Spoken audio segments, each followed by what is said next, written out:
You don't have to perform. I think the reason why so many women in particular hate and avoid the prospect of selling their work so much is because they think that it's just another place that they're going to have to perform, quote unquote, perform.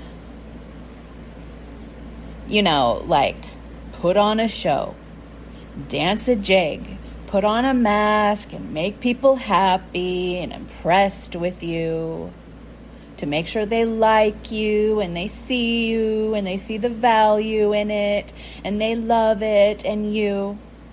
It's the classic good girl people pleaser routine that you have just finally got space from after years of doing the inner work to do so.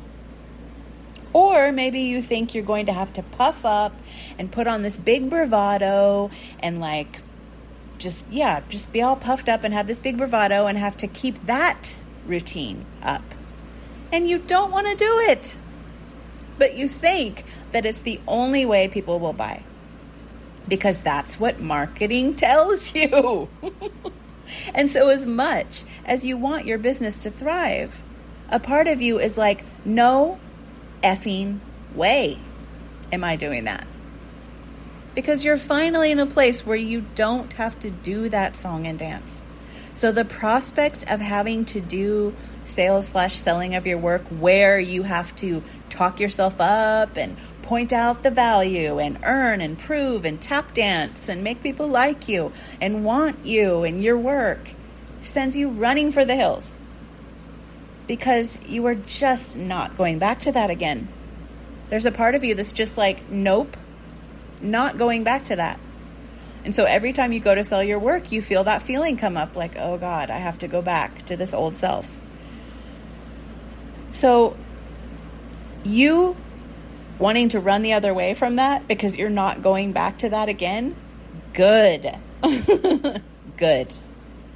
That means your decision is made. It means you've stepped into a place where your inner peace and well-being matters more to you than what they think, and more even than your external success.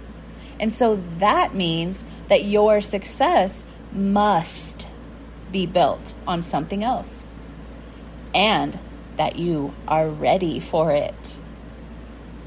You deciding not to sell in that way anymore, or that way at all, means you've already decided that the way that you sell your work or offer your work cannot be a facsimile of that past version of you. You've evolved beyond that. So the way that you offer and sell your work just needs to evolve now too. That's all. So when you embody the energy of someone who knows their work sells itself because the value is apparent and it speaks for itself and the energy of it precedes you, then you have nothing to prove. You get to reclaim all of that energy leakage and point it towards the wide open spaciousness of new creation to explore. New creation that feels like a natural extension of you, just as you are. So that the offering of your work just becomes more of your creative power waiting to be unleashed. And when you tap that energy, the joy and authenticity of that is a beacon to your perfect fit people. And if that sounds yummy, my Work Sells Itself course is open for enrollment now at sunnychapman.com/my-work-sells-itself. See you next week. Mwah.